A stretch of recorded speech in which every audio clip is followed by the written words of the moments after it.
Mettez un like, abonnez-vous à la chaîne et bon visionnage. Cette histoire commence dans l'obscurité, entre la foudre et le silence, là où la science rencontre quelque chose que nous ne savons toujours pas nommer. Un homme a vécu qui pouvait voir l'invisible, qui entendait la musique de l'univers dans le bourdonnement des machines, qui promettait de donner l'énergie gratuite au monde entier. Cet homme est mort seul, oublié, dans une chambre d'hôtel new-yorkaise, entouré de papiers que personne ne pouvait comprendre.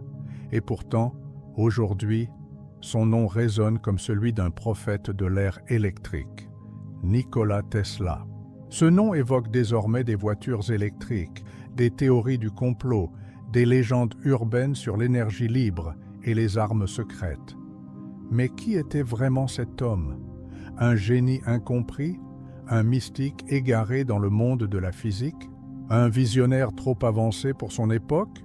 Ou peut-être tout cela à la fois, entremêlé dans une existence qui défie les catégories simples que nous aimons tant créer?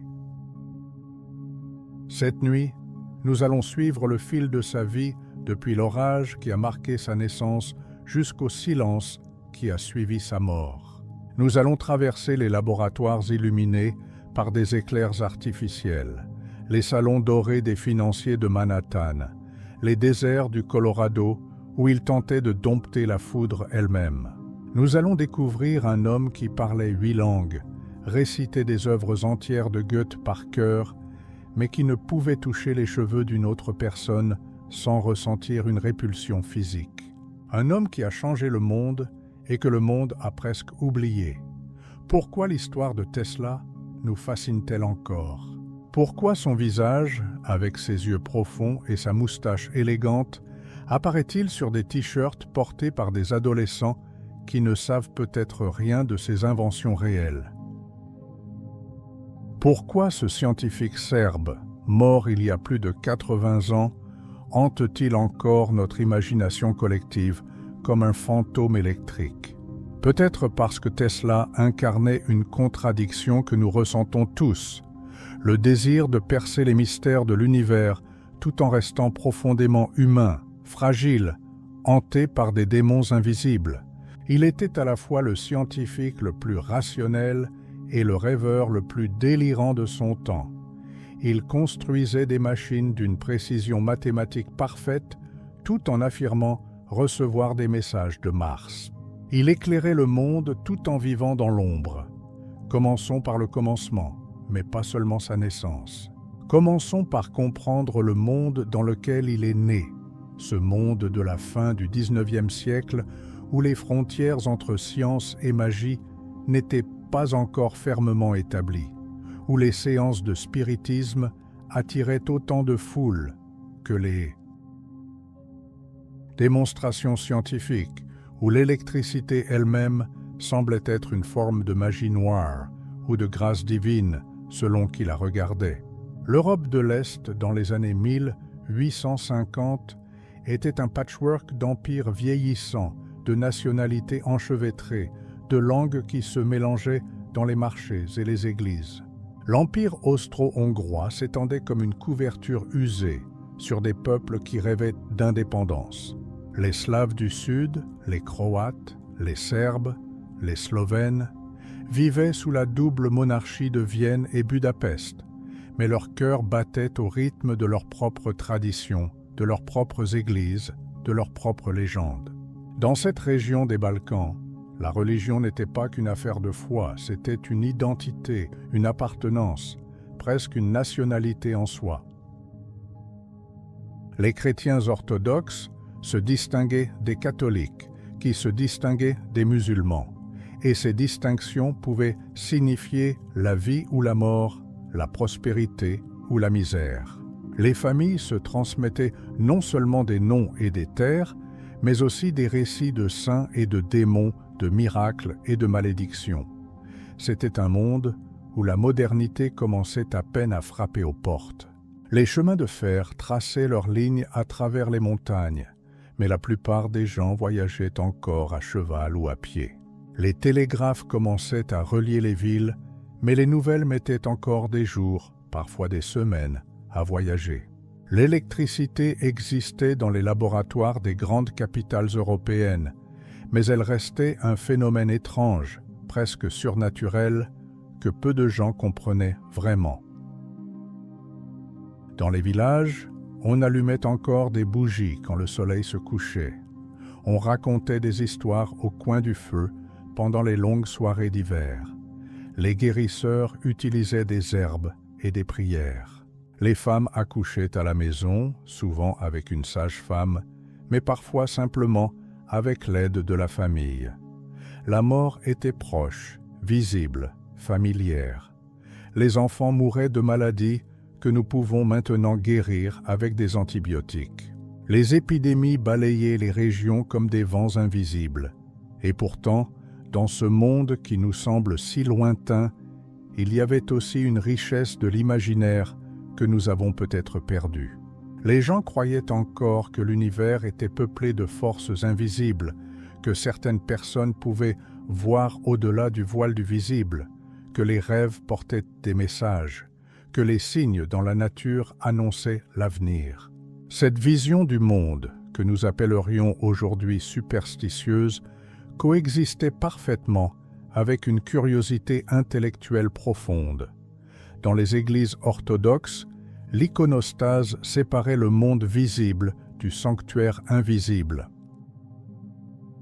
Les icônes n'étaient pas de simples images, elles étaient des fenêtres vers le divin. L'encens montait en volute, portant les prières vers le ciel. Les chants liturgiques résonnaient dans les nefs sombres, créant une atmosphère qui transportait les fidèles hors du temps ordinaire. Pour un enfant grandissant dans cette tradition, la frontière entre le matériel et l'immatériel était mince, presque transparente. C'est dans ce contexte qu'il faut comprendre la famille dans laquelle Nikola Tesla est né. Son père, Milutin Tesla, était un prêtre orthodoxe serbe, un homme éduqué qui avait étudié la théologie et la philosophie.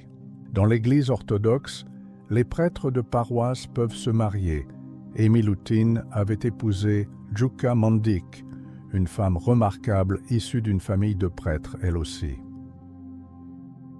Đuka était réputée pour sa mémoire extraordinaire et son intelligence pratique. Bien qu'elle ne sache ni lire ni écrire, elle pouvait réciter des milliers de vers de poésie épique serbe. Elle inventait des outils pour la maison et la ferme, toujours à la recherche de moyens plus efficaces de faire les choses. Elle filait le lin et la laine avec une habileté que les voisins admiraient. Dans les veines de Nikola coulerait ce mélange étrange, la spiritualité du père et l'inventivité pratique de la mère. Le village de Smiljan, où Nikola est né, était un petit point sur la carte de la Lika, une région montagneuse de ce qui était alors la frontière militaire de l'Empire austro-hongrois. La maison de la famille Tesla était modeste, attenante à l'église, où le père Milutin officiait. Les hivers y étaient rudes, les étés brûlants. Les loups hurlaient encore dans les forêts proches. Les orages d'été éclataient avec une violence qui faisait trembler les maisons et électriser l'air. Un mythe circule souvent au sujet de la naissance de Tesla, et comme tous les mythes, il contient peut-être une part de vérité amplifiée par la répétition. Selon la légende, Nikola est né exactement à minuit, dans la nuit du 9 au 10 juillet de l'année 1856, pendant un orage d'une intensité inhabituelle. La sage-femme, dit-on, aurait déclaré que c'était un mauvais présage, que l'enfant né pendant l'orage serait un enfant de l'obscurité. La mère de Nikola aurait répondu « Non, il sera un enfant de la lumière ». Cette histoire est probablement apocryphe, embellie avec le temps, mais elle capture quelque chose d'essentiel sur la façon dont nous voulons comprendre Tesla. Il était effectivement un enfant de l'orage et de la lumière, un homme qui passerait sa vie à dompter l'éclair lui-même, à transformer la violence chaotique de l'électricité naturelle en un courant ordonné qui pourrait éclairer les villes et faire tourner les machines. Mais l'enfance de Nikola n'a pas été celle d'un prodige immédiatement reconnu. C'était un enfant sensible, peut-être trop sensible. Il voyait des choses que les autres ne voyaient pas. Des éclairs de lumière apparaissaient devant ses yeux, accompagnés d'images vivantes qui semblaient plus réelles que la réalité elle-même. Ces visions l'effrayaient et le fascinaient. Il ne pouvait pas toujours distinguer ce qui était réel de ce qui était imaginé. Plus tard, il décrirait ces expériences comme des manifestations d'une sorte d'hyperesthésie, une sensibilité exacerbée à tous les stimuli. Les sons ordinaires lui semblaient assourdissants. La lumière du soleil pouvait le blesser. Il pouvait sentir des odeurs que personne d'autre ne détectait. Cette sensibilité extrême le rendait vulnérable, mais elle lui donnait aussi une capacité unique à percevoir les détails infimes, les patterns cachés, les connexions invisibles. La vie de jeune Nicolas a été marquée par une tragédie qui le hanterait toute sa vie. Il avait un frère aîné, Dane, qui était apparemment le plus doué des enfants Tesla, celui en qui les parents plaçaient leurs plus grands espoirs. Dan est mort dans un accident alors que Nicolas avait environ 5 ans. Les circonstances exactes restent floues. Certaines sources parlent d'une chute de cheval, d'autres d'un accident dans les escaliers. Ce qui est certain, c'est que cette mort a profondément affecté Nicolas. Il ressentait un mélange complexe de chagrin et de culpabilité, peut-être parce qu'une partie de lui était soulagée de ne plus vivre dans l'ombre de son frère brillant.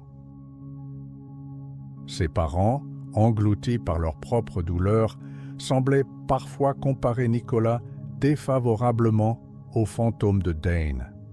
Si seulement Dane avait vécu, devait-il entendre, ou du moins le ressentir dans les regards et les silences.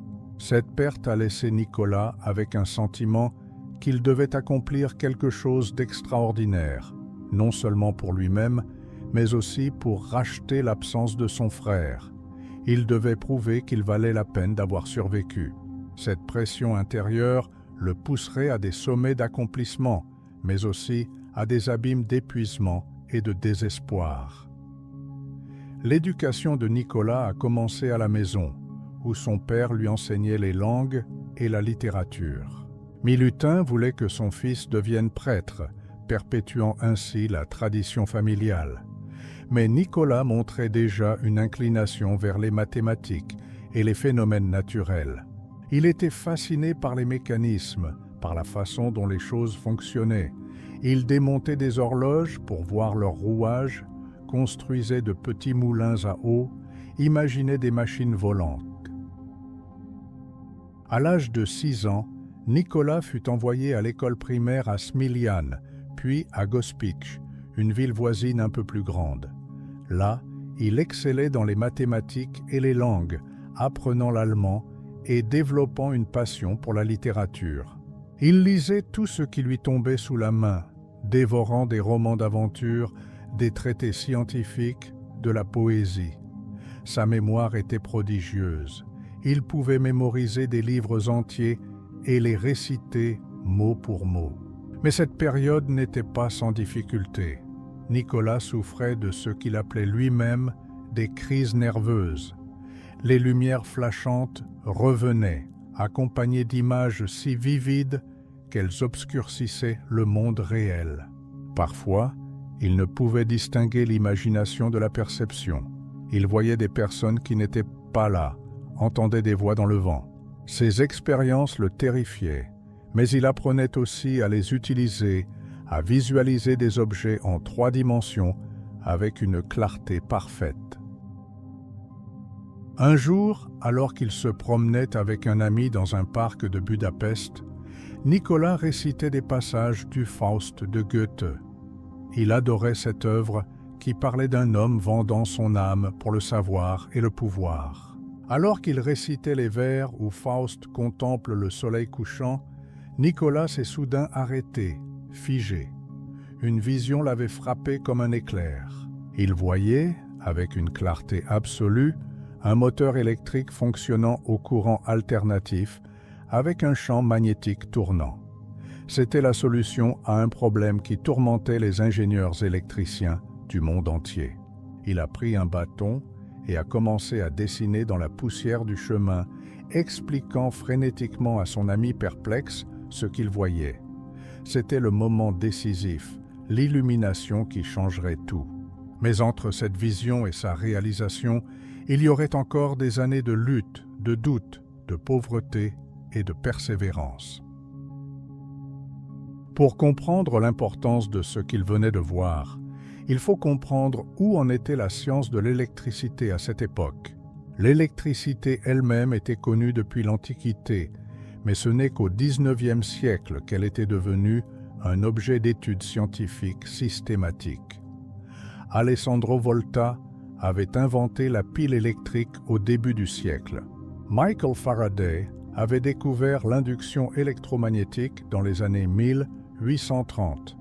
Ces découvertes ouvraient la voie à l'utilisation pratique de l'électricité. Mais il y avait un problème majeur. Le courant continu, qui était la forme d'électricité la plus couramment utilisée, avait des limites sérieuses. Il ne pouvait pas être transmis sur de longues distances sans perdre beaucoup d'énergie. Les moteurs à courant continu existants avaient des balais et des commutateurs qui s'usaient rapidement et produisaient des étincelles dangereuses. Il devait y avoir une meilleure façon.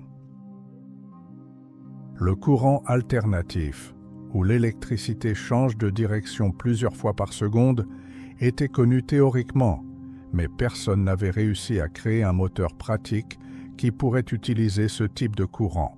C'était le problème que Tesla venait de résoudre dans sa vision.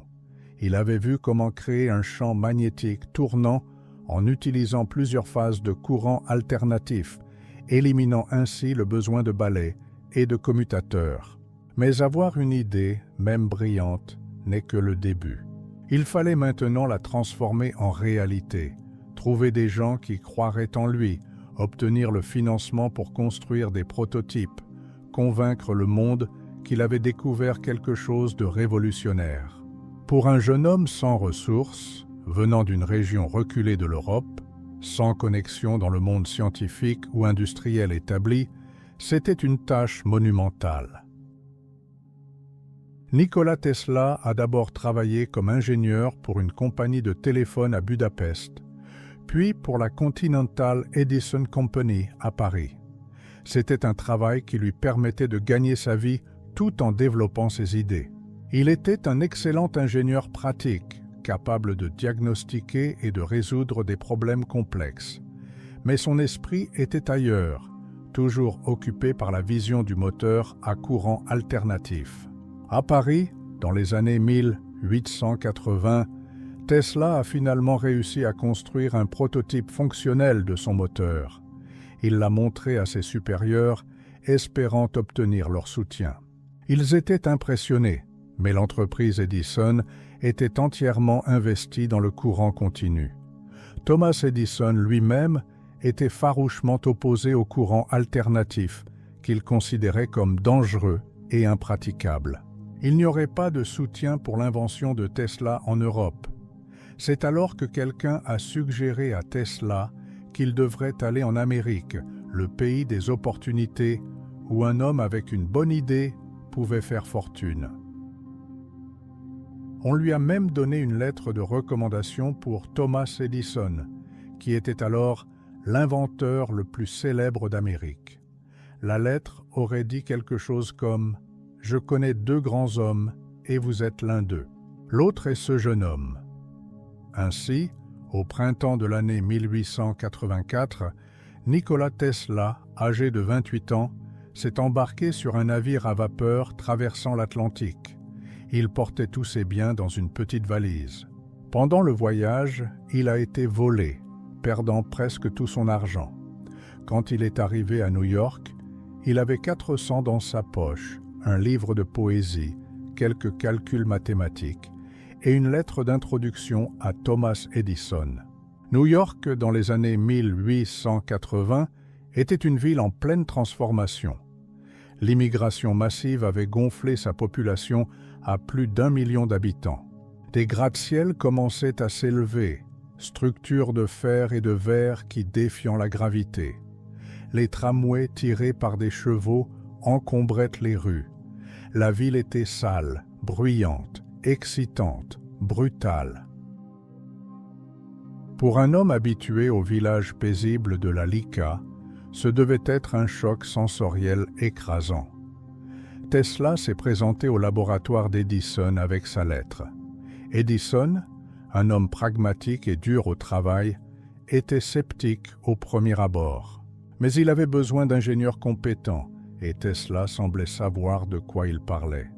Edison l'a embauché sur place, lui donnant immédiatement des tâches difficiles pour tester ses capacités. Tesla a travaillé jour et nuit, impressionnant Edison par son dévouement et son expertise technique. Mais dès le début, il y avait des tensions. Edison et Tesla étaient des hommes fondamentalement différents. Edison était un inventeur autodidacte, un bricoleur génial qui procédait par essais et erreurs, testant des milliers de possibilités jusqu'à trouver celle qui fonctionnait. Tesla était un scientifique éduqué, un mathématicien qui visualisait ses inventions complètement dans son esprit avant de les construire. Edison travaillait avec une équipe, déléguant et coordonnant. Tesla préférait travailler seul, enfermé dans ses propres pensées. Surtout, il différait sur le courant alternatif. Tesla essayait de convaincre Edison des avantages de son système, mais Edison refusait catégoriquement d'écouter. Edison avait investi trop de temps, d'argent et de réputation dans le courant continu. Il ne changerait pas maintenant, peu importe les arguments techniques. Selon une anecdote dont l'exactitude est débattue, Edison aurait promis à Tesla 50 000 $ s'il pouvait améliorer les dynamos de courant continu de la compagnie. Tesla, travaillant avec son intensité habituelle, aurait accompli cette tâche. Quand il a demandé sa récompense, Edison aurait ri et dit « Tesla, vous ne comprenez pas l'humour américain. » Le paiement était une blague. Que cette histoire soit vraie ou exagérée, il est certain que Tesla s'est senti sous-payé et non apprécié. Après environ 1 an, il a quitté l'entreprise d'Edison. Il se retrouvait à nouveau sans travail stable, dans une ville étrangère, avec des idées brillantes, mais aucun moyen de les réaliser. La période qui a suivi a été la plus sombre de la vie de Tesla. Il a accepté n'importe quel travail pour survivre, creusant même des fossés pour 2 $ par jour. Lui qui avait travaillé avec le plus grand inventeur d'Amérique se trouvait maintenant à manier une pelle dans les rues de New York. C'était une humiliation profonde pour un homme de son éducation et de ses talents. Mais Tesla n'abandonnait pas. Il parlait de ses idées à quiconque voulait écouter. Et finalement, il a trouvé des gens qui ont cru en lui. Un groupe d'investisseurs a accepté de financer sa propre compagnie, la Tesla Electric Light Company. Enfin, il pourrait construire ses inventions, prouver au monde que ses idées fonctionnaient. Sauf que les investisseurs n'étaient pas vraiment intéressés par le moteur à courant alternatif. Ils voulaient des lampes à arc améliorées, quelque chose qui pouvait être vendu immédiatement. Tesla, ayant besoin du financement, a accepté. Il a développé un système d'éclairage à arc qui était effectivement meilleur que les systèmes existants.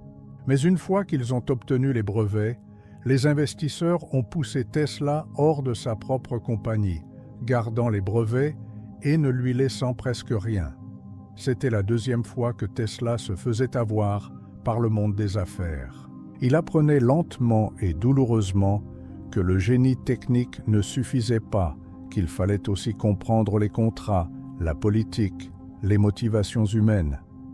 Mais comprendre n'était pas la même chose que savoir comment jouer le jeu. Tesla resterait toujours un mauvais homme d'affaires, trop confiant, trop idéaliste, trop naïf. De nouveau dans la pauvreté, de nouveau creusant des fossés, Tesla a dû sembler un homme brisé. Il avait maintenant plus de 30 ans, et malgré toute son intelligence et ses idées révolutionnaires, il n'avait rien accompli de significatif. Ses parents étaents morts Il était seul dans un pays étranger. Son rêve semblait plus éloigné que jamais. Mais parfois, la chance sourit aux persévérants. Le contremaître pour qui Tesla creusait des fossés, un homme nommé Alfred Brown, a entendu parler de ses idées. Brown avait des connexions dans le monde de l'ingénierie et il a présenté Tesla à un avocat spécialisé dans les brevets nommé Charles Peck. Ensemble, Brown et Peck ont décidé de financer Tesla pour développer son système de courant alternatif. Cette fois, l'arrangement était meilleur. Tesla gardait une part significative de la compagnie et le contrôle sur le développement technique. En avril de l'année 1887, il a ouvert son propre laboratoire sur Liberty Street à Manhattan. Enfin, après tant d'années de frustration, il pouvait se consacrer entièrement à réaliser sa vision. Tesla travaillait avec une intensité maniaque.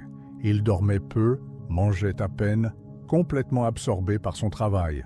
En l'espace de quelques mois, il a développé un système complet de courant alternatif polyphasé, incluant des générateurs, des transformateurs, des systèmes de transmission et surtout des moteurs à induction.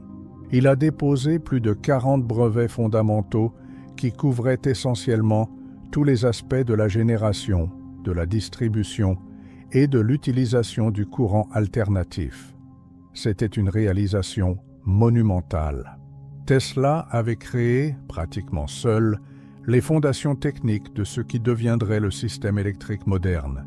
Mais avoir les brevets n'était que le début.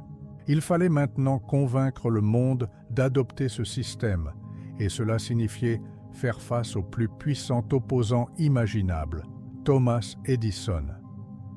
Edison, à ce moment, dominait l'industrie électrique américaine.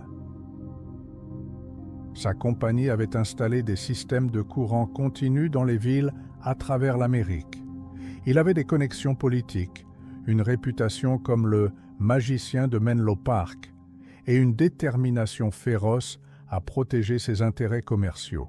Quand il a appris que Tesla et ses associés faisaient la promotion du courant alternatif, Edison a lancé une campagne pour détruire ce qu'il appelait le courant mortel.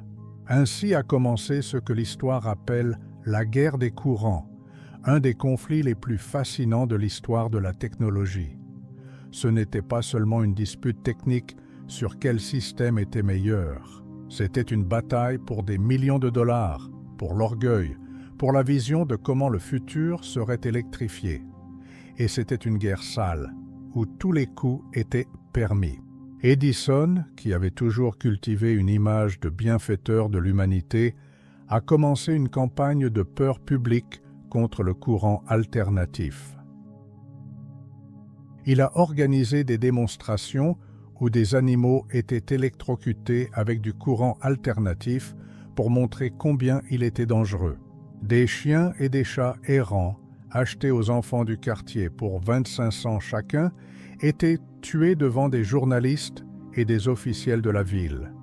Edison voulait que les gens associent le courant alternatif à la mort et au danger. L'apogée de cette campagne macabre est venue quand Edison a secrètement financé le développement de la chaise électrique, l'instrument d'exécution qui utilisait le courant alternatif. L'idée était que si les gens associaient le courant alternatif aux exécutions, ils le rejetteraient pour l'usage domestique. Edison est même allé jusqu'à essayer de populariser le terme « Westinghoused » comme verbe signifiant « exécuté par électrocution », attaquant ainsi George Westinghouse, l'industriel qui avait acheté les brevets de Tesla et qui était devenu le principal promoteur du courant alternatif. George Westinghouse était un inventeur et industriel dans le domaine des chemins de fer avant d'entrer dans l'industrie électrique. C'était un homme d'affaires intelligent et un ingénieur compétent qui comprenait la valeur de ce que Tesla avait créé. En juillet de l'année 1888, Westinghouse a acheté les brevets de Tesla pour $1 million plus des royalties sur chaque cheval-vapeur d'électricité vendu. C'était une somme énorme pour l'époque, et elle a instantanément fait de Tesla un homme riche. Mais plus important que l'argent, Westinghouse donnait à Tesla quelque chose qu'Edison ne lui avait jamais donné, le respect et la reconnaissance. Westinghouse comprenait que Tesla était un génie véritable, pas juste un employé qualifié. Il a invité Tesla à Pittsburgh pour travailler avec ses ingénieurs à l'adaptation du système de courant alternatif pour une production industrielle de masse. Tesla a passé environ 1 an à Pittsburgh, et ce ne fut pas toujours facile. Il y avait des conflits avec les ingénieurs de Westinghouse, qui voulaient modifier son système pour le rendre plus compatible avec leur processus de fabrication existant. Tesla résistait, insistant sur l'intégrité de sa vision originale. Finalement, des compromis ont été trouvés, et les premiers systèmes pratiques de courant alternatif ont commencé à être installés. Pendant ce temps, Edison intensifiait sa campagne. Dans les journaux, dans les magazines techniques, dans des lettres aux officiels de la ville, il martelait le même message. Le courant alternatif était dangereux, le courant continu était sûr. Il citait des exemples d'accidents électriques, souvent en exagérant ou en déformant les faits. Il faisait pression sur les législateurs pour qu'ils adoptent des lois limitant la tension du courant alternatif, ce qui aurait effectivement rendu le système inutilisable. Mais malgré toute la puissance et l'influence d'Edison, la physique et l'économie étaient du côté de Tesla. Le courant alternatif pouvait être transformé à de hautes tensions pour la transmission sur de longues distances, puis abaissé à des tensions sûres pour l'utilisation domestique. Cela signifiait qu'une seule centrale électrique pouvait alimenter une région entière plutôt que nécessiter une centrale tous les quelques kilomètres, comme avec le courant continu. Les économies étaient énormes. Le tournant décisif est venu avec l'Exposition universelle de Chicago en l'année 1893, organisée pour commémorer le 400e anniversaire de la découverte de l'Amérique par Christophe Colomb. Les organisateurs voulaient que l'exposition soit la plus grande et la plus spectaculaire jamais vue, une vitrine de l'accomplissement américain et du progrès technologique. L'éclairage serait crucial et un contrat a été mis aux enchères pour alimenter toute l'exposition. Edison a soumis une offre pour un système de courant continu. Westinghouse a soumis une offre pour un système de courant alternatif. L'offre de Westinghouse était presque la moitié du prix de celle d'Edison. Les organisateurs ont choisi Westinghouse et Tesla. L'exposition universelle de Chicago a été un triomphe éclatant pour le courant alternatif. Plus de 27 millions de personnes ont visité l'exposition sur 6 mois. Ils ont vu la ville blanche, avec ses bâtiments ornés baignés dans la lumière électrique, créant un spectacle féerique jamais vu auparavant. 100 000 lampes à incandescence illuminaient l'exposition, toutes alimentées par le système de courant alternatif de Tesla et Westinghouse. Tesla lui-même était présent à l'exposition, donnant des conférences et des démonstrations dans un théâtre spécial. Il éblouissait les foules avec des expériences spectaculaires. Il faisait passer des courants alternatifs à haute fréquence à travers son propre corps, faisant briller des ampoules qu'il tenait dans ses mains sans fil de connexion. Il créait des éclairs artificiels qui crépitaient entre des électrodes. Il démontrait son œuf de Coulomb, où un champ magnétique tournant faisait tourner un œuf de cuivre sur lui-même, puis le faisait se tenir debout sur sa pointe. Ces démonstrations étaient à moitié science, à moitié spectacle. Tesla comprenait instinctivement que pour gagner le soutien du public, il fallait non seulement prouver que la technologie fonctionnait, mais aussi capturer l'imagination. Il transformait la physique en magie, rendant le mystère de l'électricité visible et excitant. Les foules étaient fascinées par cet homme mince, aux yeux intenses, qui semblait avoir des pouvoirs surnaturels.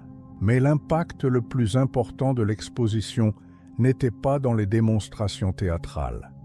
C'était dans la démonstration pratique et incontestable que le courant alternatif pouvait alimenter une ville entière de manière fiable et économique. Après Chicago, les commandes ont afflué vers Westinghouse. Les villes à travers l'Amérique voulaient maintenant le système de courant alternatif. Le coup de grâce à Edison est venu peu après, quand Westinghouse et Tesla ont remporté le contrat pour construire la première grande centrale hydroélectrique aux chutes du Niagara.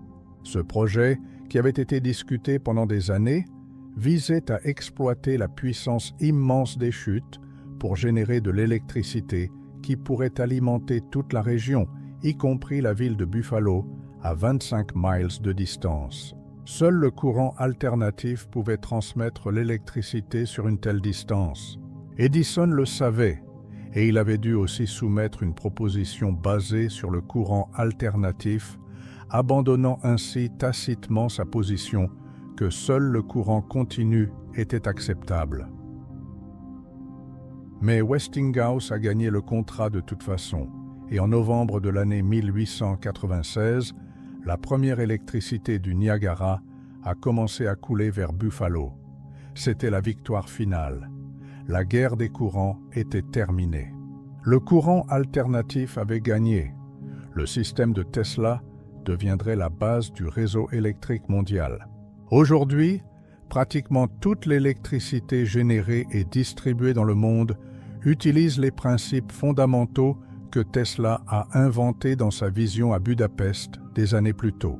On pourrait penser que cette victoire marquerait le début d'une période de bonheur et de prospérité pour Tesla. Il avait prouvé qu'il avait raison, vaincu le plus grand inventeur d'Amérique, créé un système qui allait transformer le monde. Il était célèbre, respecté, relativement riche. Mais la vie de Tesla prendrait maintenant un tour encore plus étrange, s'éloignant progressivement du monde des applications pratiques vers un royaume de visions grandioses et d'expériences qui semblaient défier les lois de la physique. Tesla n'était jamais satisfait de ce qu'il avait accompli. Pour lui, le système de courant alternatif n'était qu'un début, une étape vers quelque chose de beaucoup plus grand. Il rêvait de transformer non seulement comment nous utilisons l'électricité, mais la nature même de la civilisation humaine. Et au centre de ce rêve se trouvait une idée qui le hanterait pour le reste de sa vie, la transmission sans fil de l'énergie électrique. L'idée n'était pas complètement folle. Tesla avait déjà démontré que l'électricité pouvait être transmise à travers l'air sur de courtes distances, en utilisant des champs électromagnétiques à haute fréquence. Dans ses démonstrations publiques, il avait fait briller des ampoules sans aucune connexion filaire. Mais il voulait aller beaucoup plus loin. Il imaginait un système où l'énergie électrique pourrait être transmise à travers le sol et l'atmosphère à n'importe quel point sur Terre, éliminant complètement le besoin de fils. Si cela pouvait être accompli, les implications seraient révolutionnaires. Pas de lignes électriques défigurant le paysage, pas de limite à où l'électricité pourrait être utilisée. Un bateau au milieu de l'océan, une ferme isolée dans les montagnes, une expédition au pôle Nord, tous pourraient avoir accès à une énergie illimitée. Plus encore, Tesla croyait que cette énergie pourrait être essentiellement gratuite une fois que le système serait mis en place. Pour explorer ces idées, Tesla avait besoin d'un laboratoire plus grand et plus isolé que ce qui était possible à New York. En l'année 1899, à l'invitation d'un ami et avec le soutien financier d'investisseurs intrigués par ses visions, Tesla a construit un nouveau laboratoire à Colorado Springs, une ville frontière au pied des montagnes rocheuses. Colorado Springs était un endroit parfait pour ce que Tesla voulait faire. L'air était mince et sec, ce qui réduisait les pertes électriques. Les orages d'été dans cette région étaient parmi les plus violents au monde et Tesla voulait étudier la foudre naturelle. Il y avait beaucoup d'espace et peu de voisins pour se plaindre des expériences bizarres. La ville elle-même était petite, mais en croissance, attirant des gens qui cherchaient la fortune dans les mines d'or et d'argent, ou qui venaient pour leur santé dans le climat sec d'altitude.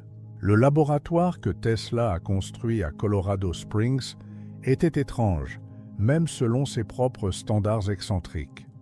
Le bâtiment principal était surmonté d'un mât de 200 pieds de haut portant une sphère de cuivre de 3 pieds de diamètre. À l'intérieur, il y avait un transformateur géant, ce que Tesla appelait sa bobine d'amplification, capable de générer des millions de volts. L'installation entière vibrait et grondait quand elle était en opération, produisant des éclairs artificiels qui pouvaient être vus et entendus à des miles de distance. Les 9 mois que Tesla a passés à Colorado Springs, de mai 1899 à janvier 1900, représentent à la fois l'apogée de son génie expérimental et le début de sa descente dans quelque chose qui ressemblait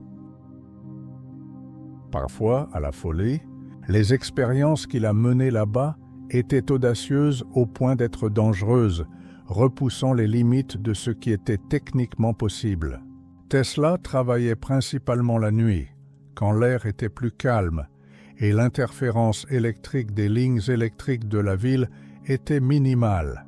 Il enregistrait méticuleusement ses observations dans des carnets, notant chaque détail des expériences. Ces carnets, qui survivent encore aujourd'hui, donnent une fenêtre fascinante sur l'esprit de Tesla, montrant à la fois une rigueur scientifique impressionnante et une tendance à des interprétations parfois exagérées de ses résultats. Une de ses découvertes principales à Colorado Springs était ce qu'il appelait l'onde stationnaire terrestre. Tesla affirmait avoir découvert que la Terre elle-même pouvait résonner à certaines fréquences et que si l'on générait des impulsions électriques à la bonne fréquence, on pourrait établir des ondes stationnaires qui encercleraient le globe entier. Il croyait avoir prouvé expérimentalement ce phénomène en détectant des signaux qui, selon lui, avaient voyagé à travers la Terre et étaient revenus à son point d'origine. La physique moderne confirme que la Terre a effectivement des fréquences de résonance naturelle, maintenant appelées résonance de Schumann, dans la bande de fréquences extrêmement basse. Mais que Tesla ait réellement détecté ces résonances avec son équipement est débattu. Certains historiens de la science pensent qu'il a peut-être détecté quelque chose de réel, mais mal interprété ces résultats. D'autres pensent qu'il voyait des patterns dans le bruit électrique aléatoire. Les expériences de Tesla produisaient des effets spectaculaires. Quand il activait son transformateur à pleine puissance, des éclairs de 130 pieds de long jaillissaient du mât, éclairant le ciel nocturne avec une lumière bleue fantomatique. Le tonnerre du déplacement d'air était si fort qu'on pouvait l'entendre à 15 miles de distance. Les habitants de Colorado Springs, habitués aux phénomènes naturels des montagnes, n'avaient jamais rien vu de tel. Certains étaient terrifiés, pensant que Tesla invoquait des forces démoniaques. D'autres étaient simplement fascinés. Tesla affirmait que pendant ses expériences, des phénomènes étranges se produisaient dans la ville. Les chevaux au ferrage recevaient des chocs à travers leur fer. Les papillons qui volaient trop près du laboratoire étaient électrocutés et tombaient du ciel enveloppés de halos de feu de Saint-Elme. Des étincelles sautaient entre les objets métalliques dans les maisons. Une fois, il a apparemment surchargé le générateur de la compagnie électrique de Colorado Springs, plongeant toute la ville dans l'obscurité. Le gérant de la compagnie n'était pas content. Mais l'incident le plus mystérieux et controversé de l'époque de Tesla à Colorado Springs concerne ce qu'il a interprété comme des signaux provenant de l'espace extraterrestre.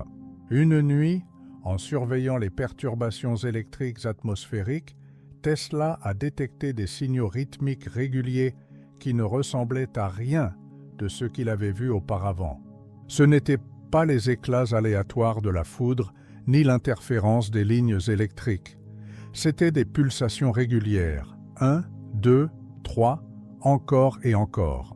Tesla, avec sa mentalité toujours tournée vers les possibilités grandioses, a conclu qu'il avait détecté des communications d'une intelligence extraterrestre, probablement depuis Mars. Il a publiquement annoncé sa découverte, déclenchant à la fois de l'excitation et du ridicule.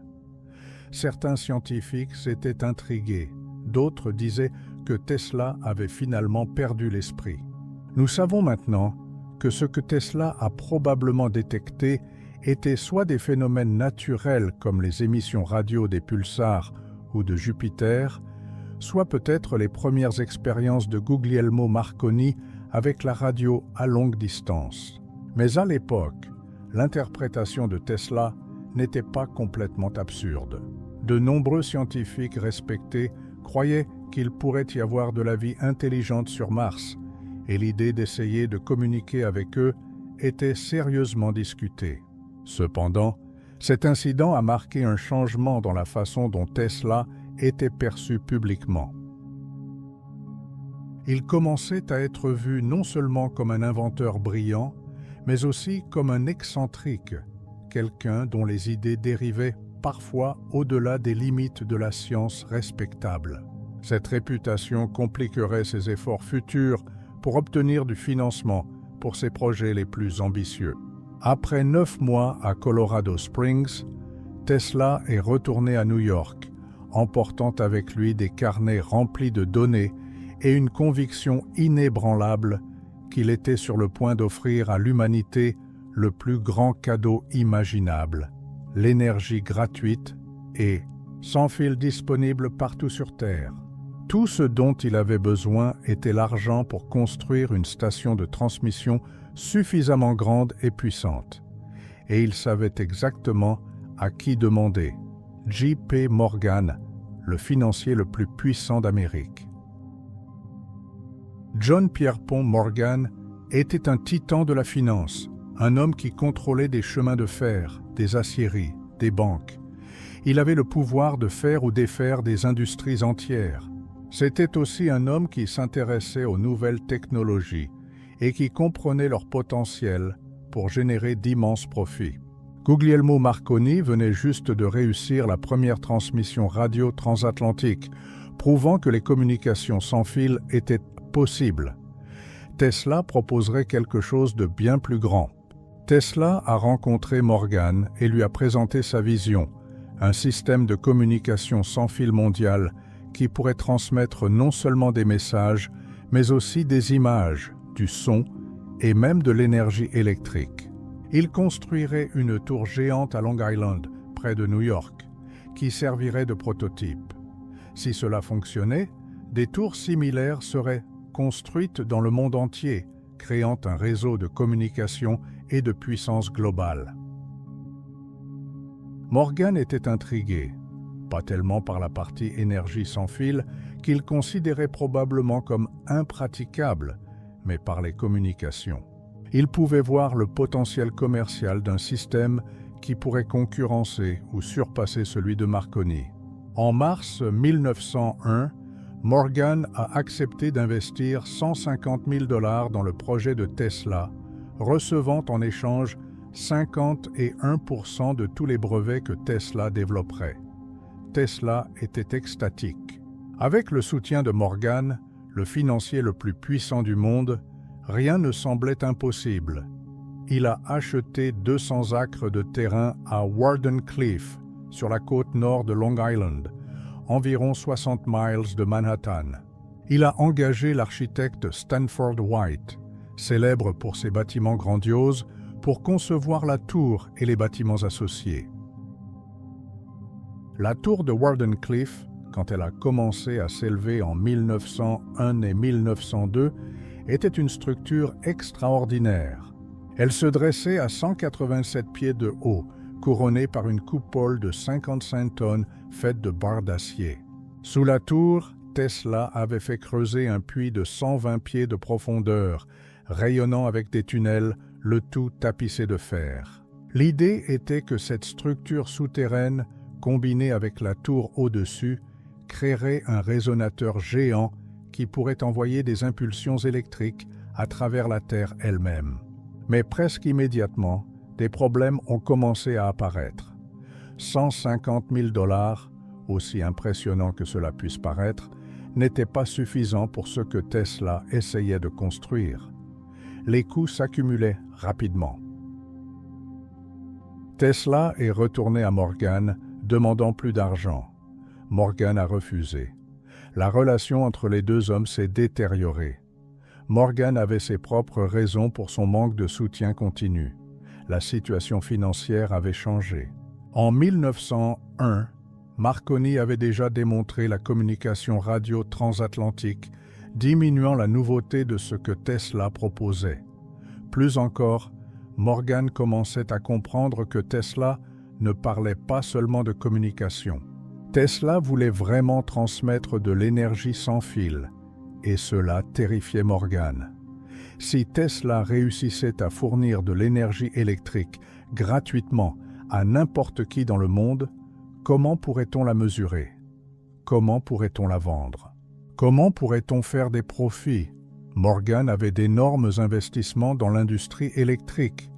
Un système d'énergie gratuite pourrait détruire ces investissements. Selon certaines versions de l'histoire, Morgan aurait dit à Tesla quelque chose comme « Si quelqu'un peut brancher un appareil n'importe où et obtenir de l'électricité, où est-ce que je mets le compteur ?» Tesla était coincé. Il ne pouvait pas finir Wardenclyffe sans plus d'argent, et il ne pouvait pas obtenir plus d'argent sans démontrer que le système fonctionnait. Il a essayé de trouver d'autres investisseurs, mais sans succès. Sa réputation d'excentrique le suivait maintenant. Les histoires de signaux de Mars, de visions grandioses, de promesses qui semblaient trop belles pour être vraies, rendaient les gens prudents. Pendant plusieurs années, Tesla a continué à travailler à Wardenclyffe avec une équipe réduite, dépensant son propre argent, s'endettant de plus en plus. La tour se dressait là, partiellement complétée, comme un monument à un rêve qui ne se réaliserait pas. Les voisins regardaient avec un mélange de curiosité et de pitié ce génie étrange qui avait électrifié le monde, mais qui ne pouvait pas trouver l'argent pour terminer son propre projet. En 1905, les brevets de Tesla sur le courant alternatif ont commencé à expirer. Ces brevets lui avaient rapporté des royalties substantielles pendant des années, mais maintenant, ce revenu s'arrêtait.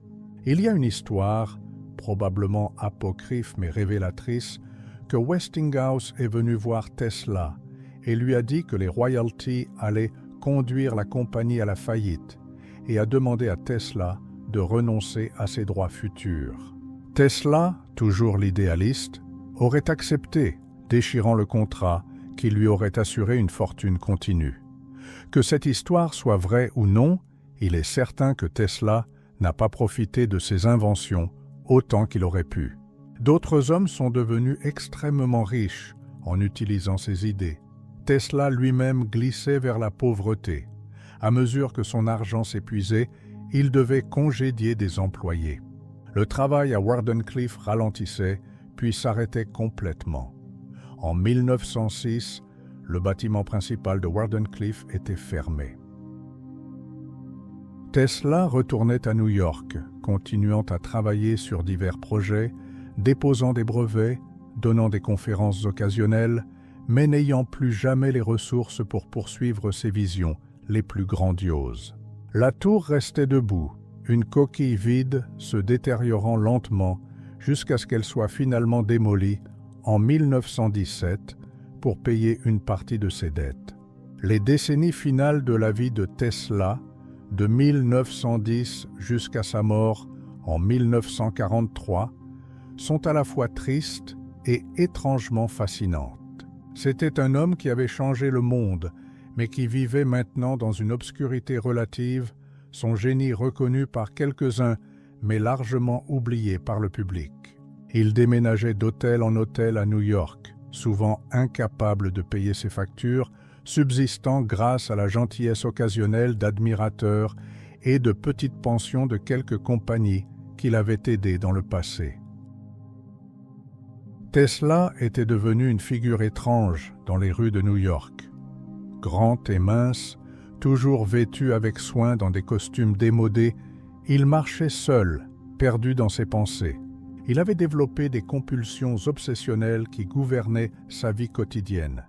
Il devait faire le tour de chaque pâté de maison 3 fois avant d'entrer dans un bâtiment. Il ne toucherait pas rien de rond. Il exigeait exactement 18 serviettes à chaque repas. Il calculait le volume cubique de chaque morceau de nourriture avant de le manger. Ces comportements étranges n'étaient pas nouveaux. Ils s'étaient développés progressivement tout au long de sa vie, mais ils devenaient maintenant plus prononcés. Tesla lui-même reconnaissait qu'il souffrait de ce que nous appellerions maintenant un trouble obsessionnel compulsif. Il essayait de le contrôler, mais n'y parvenait pas toujours. Pour un homme de son intelligence et de son accomplissement, cette perte de contrôle sur son propre esprit devait être profondément troublante.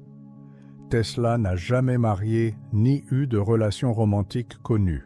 Il affirmait que le célibat était nécessaire pour ses recherches scientifiques, que les passions émotionnelles et sexuelles interféreraient avec la clarté de pensée nécessaire au travail d'un inventeur. Mais peut-être sa sensibilité extrême et ses compulsions rendaient-elles les relations intimes impossibles. Il ne pouvait supporter le toucher physique. Le parfum d'une femme pouvait le rendre malade. La vue de perles le répugnait. À la place des compagnons humains, Tesla développa une affection profonde pour les pigeons. Il passait des heures chaque jour à nourrir les pigeons dans les parcs de New York, en particulier autour de la bibliothèque publique. Il amenait même des pigeons malades ou blessés dans sa chambre d'hôtel pour les soigner. Il dépensait un argent qu'il pouvait difficilement se permettre pour acheter de la nourriture spéciale pour eux. Et puis il y avait un pigeon en particulier, une femelle blanche avec des marques grises sur les ailes, qu'il affirmait aimer comme un homme aime une femme. Il disait que ce pigeon venait à sa fenêtre la nuit et que quand elle le regardait, il y avait 2 faisceaux de lumière puissants qui sortaient de ses yeux, une lumière plus brillante que les lampes les plus puissantes de son laboratoire. Une nuit, ce pigeon est venu à sa fenêtre, blessée et mourante. Tesla l'a prise et l'a tenue pendant qu'elle mourait. Il a dit plus tard qu'au moment où elle est morte, les faisceaux de lumière se sont éteints et il a su que son travail de vie était terminé. Après cela, il a dit « Il n'y avait plus rien à faire, plus de but à sa vie ». Cette histoire du pigeon bien-aimé est troublante. Était-ce une métaphore poétique pour la fin de ses ambitions scientifiques, une hallucination causée par la malnutrition ou la solitude? Ou simplement l'affection réelle d'un homme profondément seul pour une créature qui ne le jugeait pas, qui ne voulait rien de lui, sauf un peu de nourriture et de gentillesse. Malgré sa pauvreté et son excentricité croissante, Tesla n'a jamais cessé de penser, d'inventer, d'avoir des visions. Il continuait à déposer des brevets, bien que moins fréquemment. Il donnait des interviews occasionnelles aux journaux, particulièrement autour de son anniversaire chaque mois de juillet, où il faisait des déclarations extraordinaires sur ses nouvelles inventions et découvertes. Certaines de ces déclarations étaient intrigantes. Il parlait d'avoir inventé un rayon de la mort qui pourrait détruire des flottes d'avions à des centaines de miles de distance. Il affirmait avoir développé un nouveau type de turbine qui serait plus efficace que tout ce qui existait. Il décrivait un système de communication qui pourrait transmettre des images et du son à travers le monde, préfigurant essentiellement la télévision et Internet. Certaines de ces idées étaient en avance sur leur temps et seraient réalisées plus tard par d'autres. D'autres étaient probablement impossibles ou basées sur une physique erronée. À ce stade de sa vie, il était difficile de séparer les intuitions géniales de Tesla des délires d'un homme vieillissant et isolé. Il n'avait plus de laboratoire pour tester ses idées, plus d'assistants pour vérifier ses calculs, plus de financement pour construire des prototypes. Les journalistes venaient parfois l'interviewer, plus pour son charme de curiosité que pour son expertise scientifique. Tesla, avec son anglais formel et son habitude de parler en phrases parfaitement construites, faisait de bonnes copies. Il leur parlait de ses visions du futur, un monde de villes souterraines, de voitures volantes, d'énergie illimitée, de communication instantanée avec n'importe qui, n'importe où dans le monde. Certaines de ces visions se sont réalisées. Nous avons maintenant la communication instantanée mondiale qu'il imaginait, même si elle fonctionne différemment de ce qu'il avait prévu. Nous avons exploité des sources d'énergie qu'il ne pouvait qu'imaginer. Mais d'autres de ses rêves restent non réalisés. Nous n'avons toujours pas de transmission d'énergie sans fil à l'échelle qu'il envisageait. Nous n'avons pas d'énergie gratuite pour tous. La Seconde Guerre mondiale a commencé quand Tesla avait 83 ans. Il a vécu assez longtemps pour voir certaines de ses peurs réalisées. La puissance de la technologie utilisée pour la destruction de masse, les bombes qui tombaient des avions, les villes réduites en cendres. Il se demandait peut-être si l'humanité était prête pour les outils qu'il et d'autres inventeurs avaient créés. Le 7 janvier 1943, une femme de chambre de l'hôtel new-yorker est entrée dans la chambre numéro 3 de 7, et a trouvé Nikola Tesla mort, seul, entouré de plans et de papiers que personne ne pourrait entièrement comprendre. Il avait 86 ans. La cause de la mort était officiellement une thrombose coronaire, mais peut-être était-ce simplement que son corps fatigué avait enfin abandonné. La mort de Tesla a fait les nouvelles, mais pas les grands titres. Le New York Times a publié une nécrologie respectable, reconnaissant ses contributions, mais pas vraiment comprise leur ampleur. Le gouvernement américain, en guerre et toujours conscient des possibilités technologiques, a immédiatement saisi tous les papiers de Tesla de sa chambre d'hôtel. Le FBI a envoyé un agent pour s'assurer que rien de valeur militaire ne soit perdu. Les funérailles ont eu lieu à la cathédrale St. John the Divine à New York. Plus de 2000 personnes sont venues, un mélange de scientifiques, d'ingénieurs, de diplomates yougoslaves et de gens ordinaires qui avaient entendu parler de cet homme étrange qui avait électrifié le monde. Ses cendres ont été finalement envoyées en Yougoslavie, sa patrie, où elle reste dans un musée à Belgrade.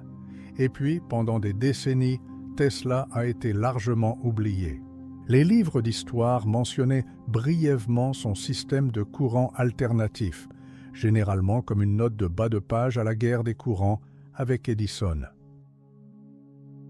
Mais sa contribution fondamentale, le fait que pratiquement toute l'infrastructure électrique du monde moderne était basée sur ses inventions, était rarement soulignée.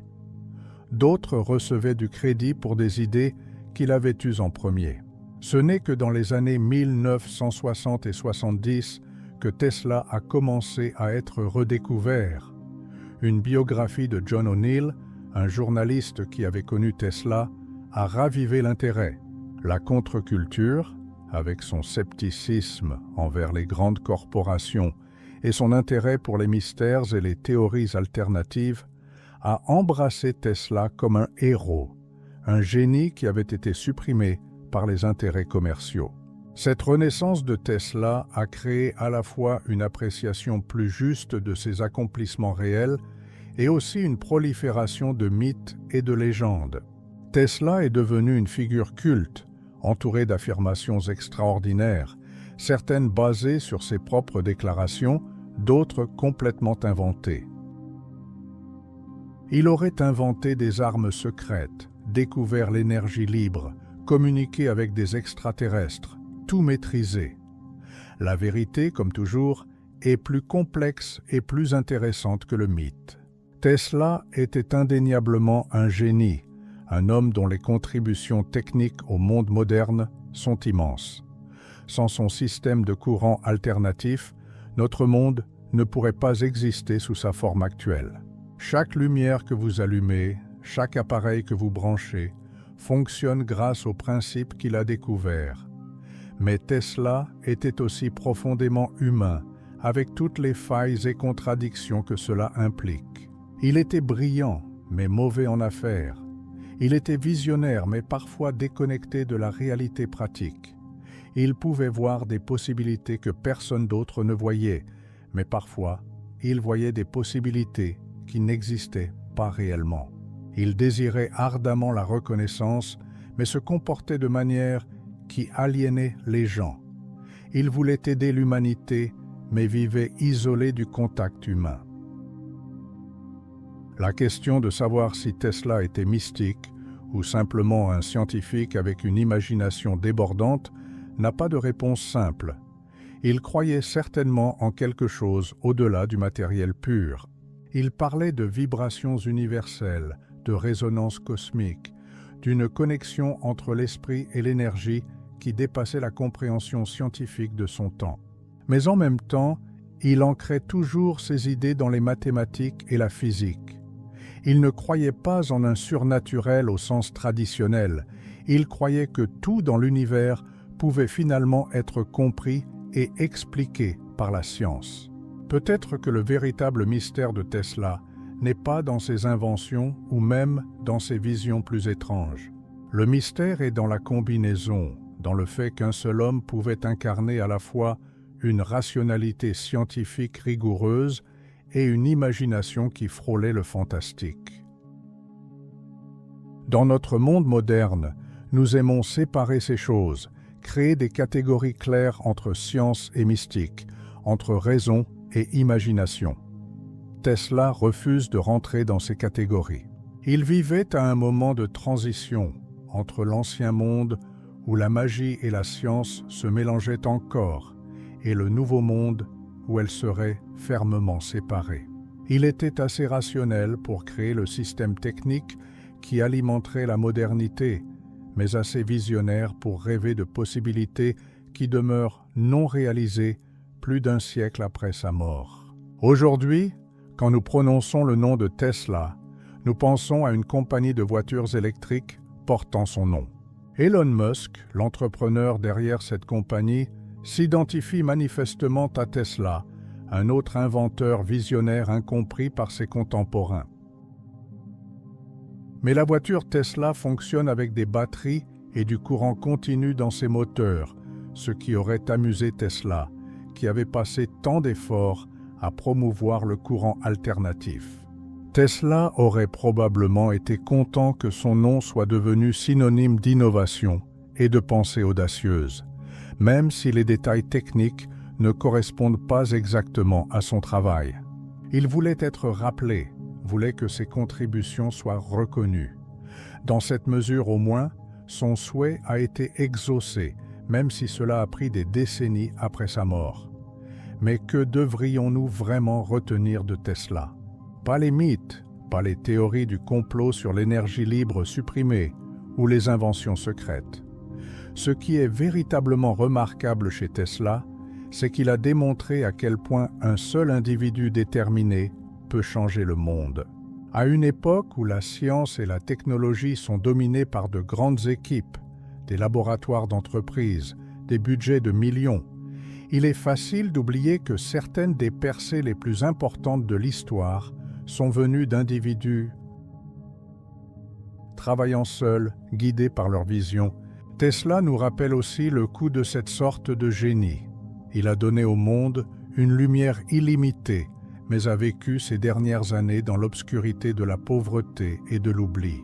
Il a connecté les villes avec des fils électriques, mais est mort seul, déconnecté du contact humain qu'il ne pouvait jamais vraiment tolérer.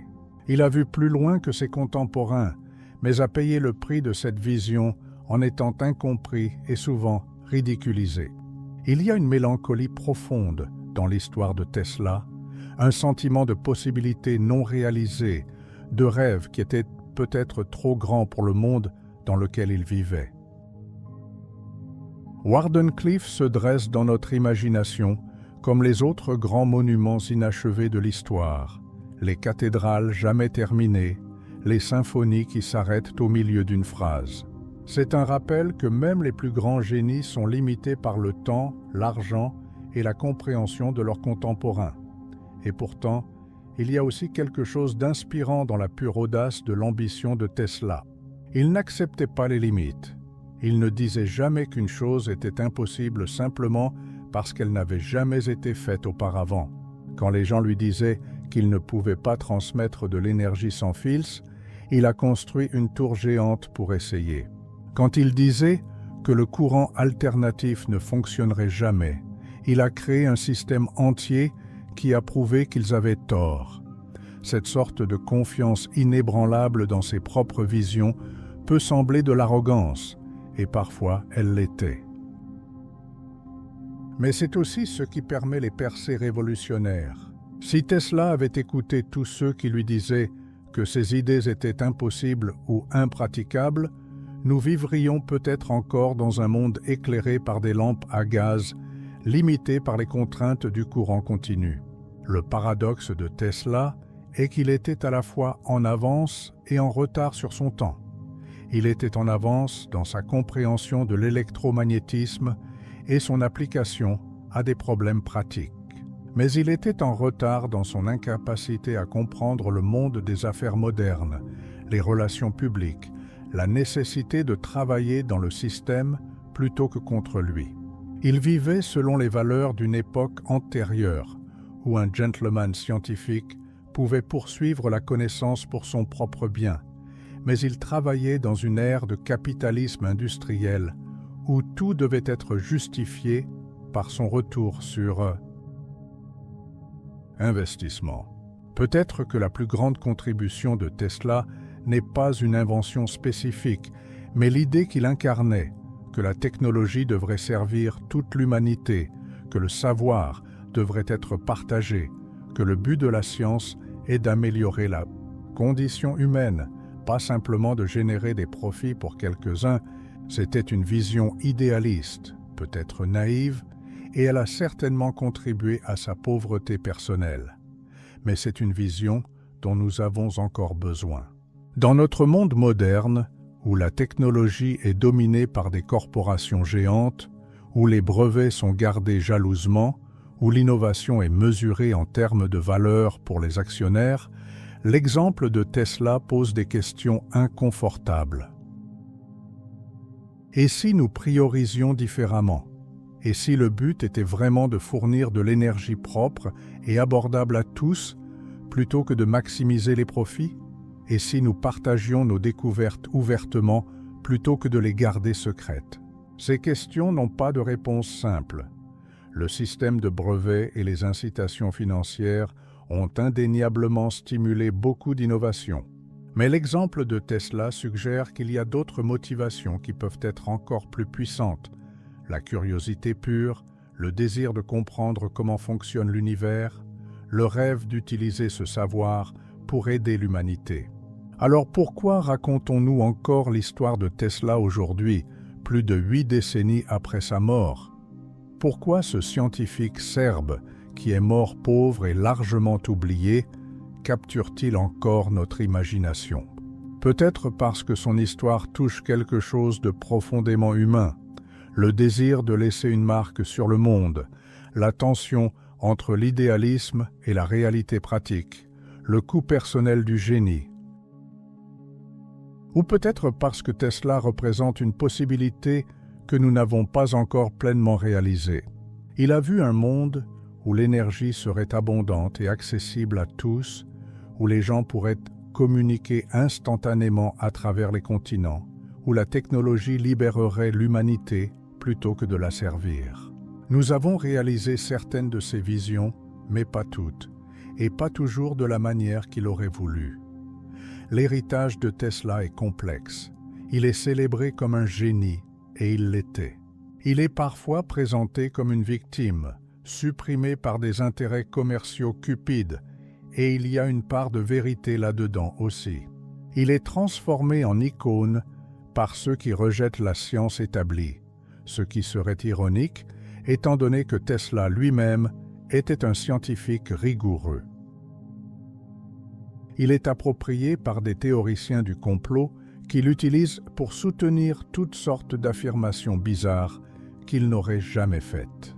La vraie histoire de Tesla, dépouillée des mythes et des exagérations, est assez remarquable sans avoir besoin d'embellissement.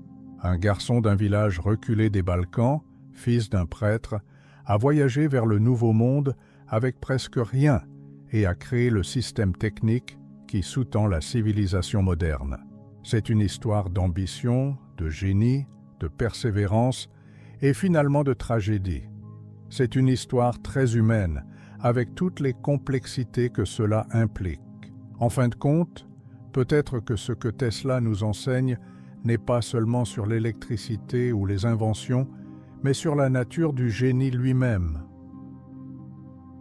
Le génie, son histoire suggère, n'est pas seulement une question d'intelligence ou de connaissances techniques. C'est aussi l'imagination pour voir ce qui n'existe pas encore, le courage de poursuivre ses visions face au scepticisme et à l'opposition, et la volonté de persister même quand le succès semble impossible.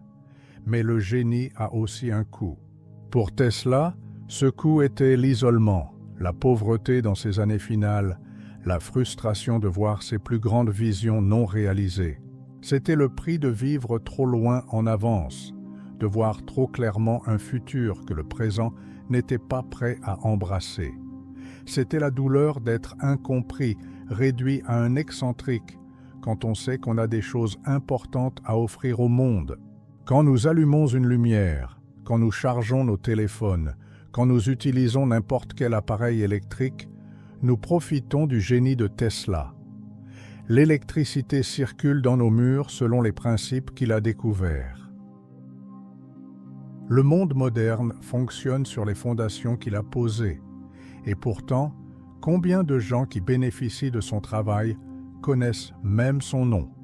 C'est peut-être le sort de nombreux véritables pionniers.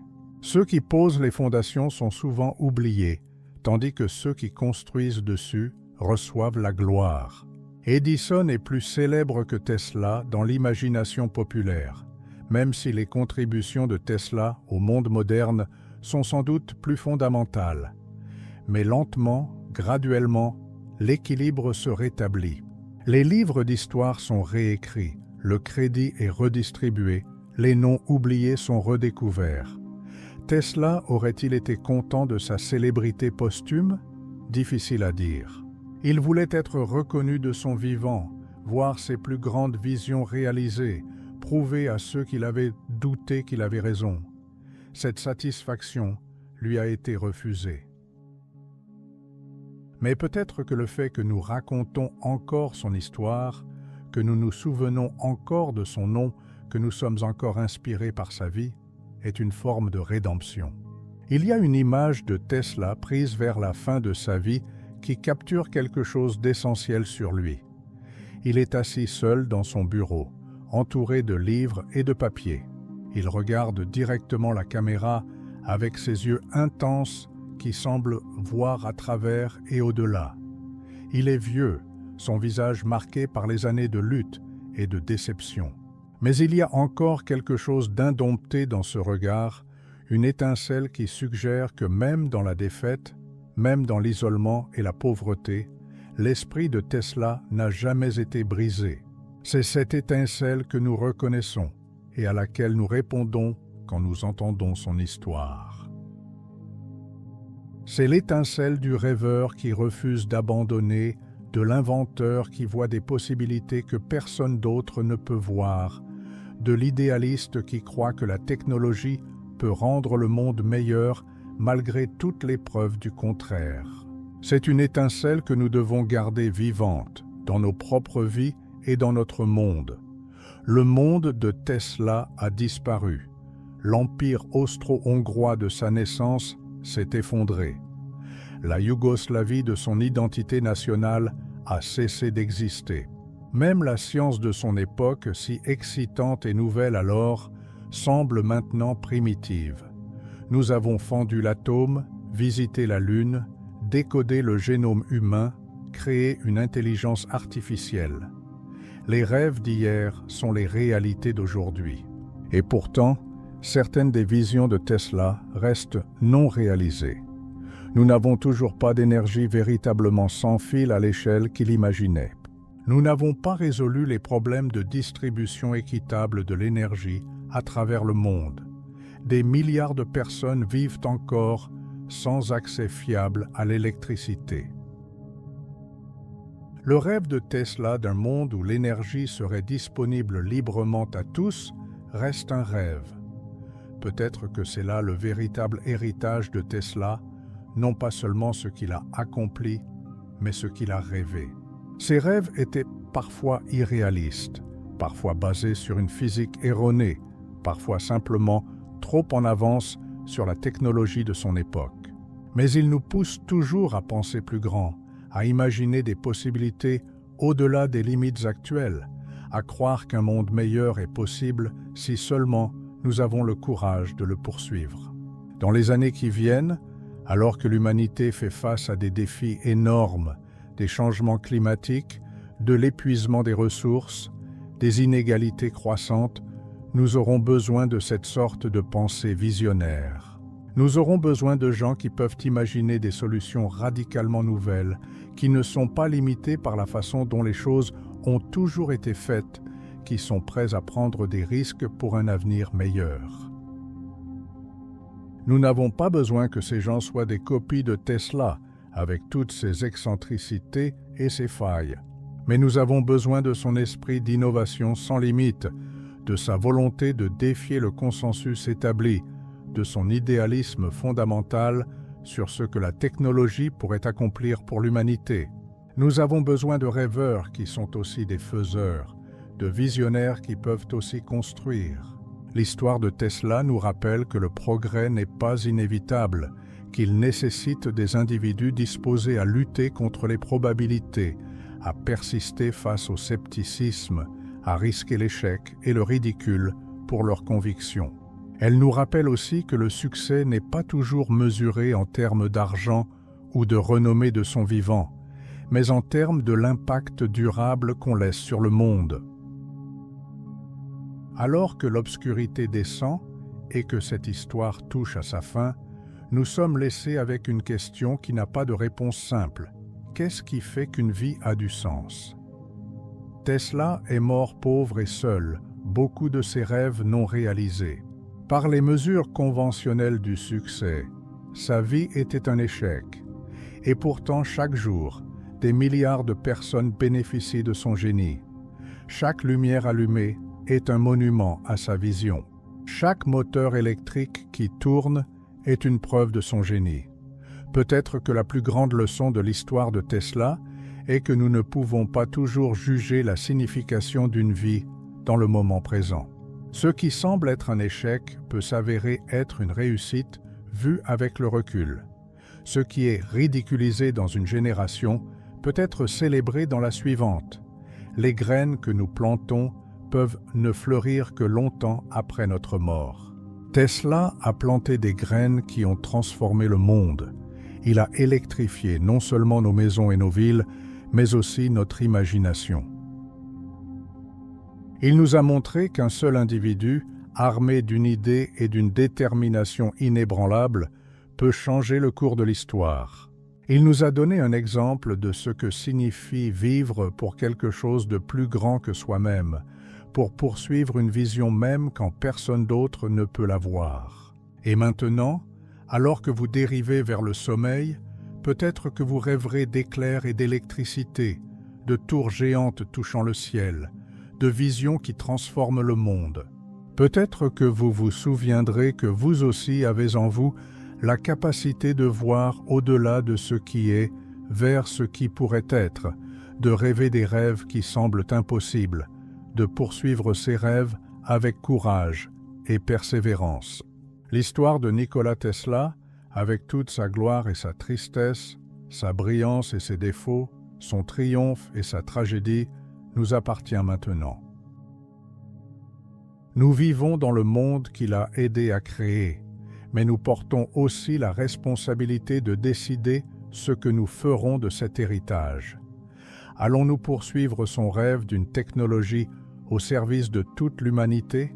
Allons-nous avoir le courage d'imaginer et de construire un futur meilleur? Ces questions restent ouvertes, attendant nos réponses, tout comme la tour de Wardenclyffe attendait jadis d'être complétée, un symbole d'ambition non réalisée et de possibilités infinies. Proposez des thèmes pour de nouvelles histoires dans les commentaires, abonnez-vous à la chaîne et mettez un like.